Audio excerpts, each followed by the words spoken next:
My parents, my brother Marcus and his wife Jennifer, my sister Victoria, my brother Thomas, and me, the one who always sat at the far end near the kitchen door. I work as a financial analyst. I've run my own fintech company for 6 years now, the kind of company my father calls the app thing, when he remembers to mention it at all. My grandfather gave me a leather ledger when I was 14. The brass clasp was scratched from his thumb working it open 1,000 times. He used to say, "Count it twice, Josephine. Once for the number, once for the truth." I still have it. I still use it. My father cleared his throat that night the way he does before an announcement, setting his phone face down like he was laying down a winning hand. "Callaway Development is expanding," he said. 3 properties downtown. $40 million. The table erupted the way it always does for him. Marcus raised his glass. Victoria said something about legacy. Thomas asked, careful, if this meant a promotion for him. I set my fork down. "If you need financing," I said, "I could help. I have $300,000 I could put in." The silence that followed wasn't thoughtful.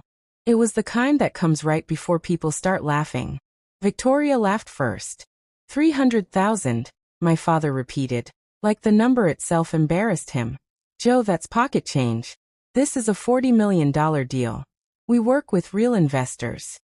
"You're sweet to offer," my mother said, in the voice she uses when she means the opposite. "But this is serious business, honey. Not something you understand." My father wasn't always like that with me. When I was 19 and failed my first accounting exam, he sat with me at this same table until midnight, going through every problem twice. That was the man who taught me to check my work. That man wasn't at the table anymore. Not tonight. "No offense," Victoria said, refilling her wine, "but you're playing in the kiddie pool. We're building an empire." I didn't argue. I picked up my phone under the table and typed a short message to David, my investment manager. "Begin the withdrawal. Board meeting starts at 7. I set the phone face down and picked my fork back up. As I was saying, my father continued, annoyed at the interruption of his own moment. "This expansion is 30 years of reputation. It's not something you buy into with a check." "I understand," I said quietly. He had no idea how well. My father's phone rang 3 times before he answered it. He'd declined it twice, irritated, certain it could wait. It couldn't. "This better be important," he said. "I'm at a family dinner." We watched his face change. Confusion first, then something closer to panic. "What do you mean withdrawn?" His voice climbed. "All of it. Who authorized this?" Marcus and Thomas exchanged a look. Victoria set down her glass. "I need to call you back." He hung up and immediately dialed someone else. "There's some issue with our primary funding source," he said to the table, waving a hand like it was nothing. His face said otherwise. While he made call after call, I ate my dinner. It had gone a little cold, but it was still good. "Aren't you concerned?" Victoria asked me.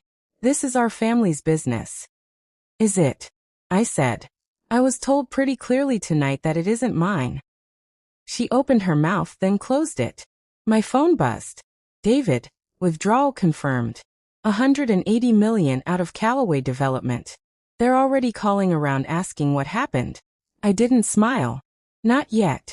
For a while after that, things had actually been good between my father and me. 2 years ago, when my company hit its first real milestone, he'd called me himself, not through my mother, not through an assistant. He'd said, "I always knew you had it in you, Joe." I'd believed him. I'd let myself believe things were changing. That maybe this year he'd finally introduce me at a dinner as his daughter the entrepreneur instead of his daughter, who does something with computers. That belief was still sitting in my chest that night, small and stubborn, even as I watched him panic over a phone call I'd caused. He came back from the study looking like he'd aged 5 years in 5 minutes. "We need to find out who Pacific Northwest Ventures is," he said. "They're the ones who pulled the funding. Does anyone know that name?" Heads shook around the table. Jennifer, who'd worked in venture capital before she married Marcus, pulled out her phone and started searching. "There's nothing," she said after a minute. "No website. No public filings. It's a ghost." "Ghosts don't have $180 million, Victoria snapped. I cleared my throat. Actually, I said, Pacific Northwest Ventures has considerably more than that. Every head turned toward me. I hadn't planned to say anything else. But once the first thread pulls, the rest of the sweater comes with it. Pacific Northwest Ventures is one of the largest private investment firms in the region, I said. Real estate, technology, strategic acquisitions. Assets under management around 800 million. Give or take. How do you know that? Marcus demanded. I read, I said. It's a fairly well-known firm in investment circles. My father's phone rang again. He looked at the screen and went pale before he even answered. It's Lawrence Hendricks, he said. From Hendricks Capital. He put it on speaker. Lawrence's voice came through, calm and clipped, the voice of a man who has delivered bad news for a living. Richard, I'm calling as a courtesy. Hendricks Capital can't provide bridge financing right now. Whatever happened with Pacific Northwest Ventures, it's created serious concerns. Until that's resolved, no one serious is going to touch Callaway Development. We don't even have a relationship with them, my father said. This has to be some kind of hostile move. Pacific Northwest Ventures doesn't do hostile, Lawrence said. They're one of the most respected operations in 3 states. If they pulled funding, there was a reason. And until I know what it is, I have to protect my own investors. The line went dead. My father stood there holding the phone like it might go off again in his hand. Marcus's phone buzzed. Then Thomas's. Both of them went pale reading whatever had landed on their screens. It's spreading, Marcus said. Investors are asking what happened with PNV. One of them just said, and I quote, "Why would you jeopardize that relationship?" I checked my own phone. A message from David, nothing but a small, satisfied line. They still don't know. My father sat down slowly, like his legs had made the decision without asking him. Find out everything about Pacific Northwest Ventures, he said. Who runs it? What they invest in? There has to be a way to fix this. I can help with that, I said. Every eye came back to me. How, he said. It wasn't really a question anymore. I've followed them for years, I said. Studied their patterns. Their portfolio. Why would you study an investment firm that closely? Victoria asked, watching me now the way you watch someone you're starting to suspect. Because they're good at what they do, I said. They started 5 years ago with about 50 million in seed capital. Now they're near 800 million. Real estate, tech startups, strategic acquisitions across 3 states. How do you know they're starting capital? My father asked quietly. They hold majority or significant positions in most of your major properties, I said, not answering him directly. The Wexford Building. The Riverside Complex. I'd guess around 51% on at least one of them. Thomas was already typing, pulling up records on his laptop. His face went white as he scrolled. She's right, he said. PNV's name is all over our ownership filings. How did we never see this? Because they came in through different subsidiaries at different times, I said. That's the strategy. They don't announce themselves until they've already got what they need. This is insane, Victoria said. It's like they planned it. They probably did, I said. They don't do anything by accident.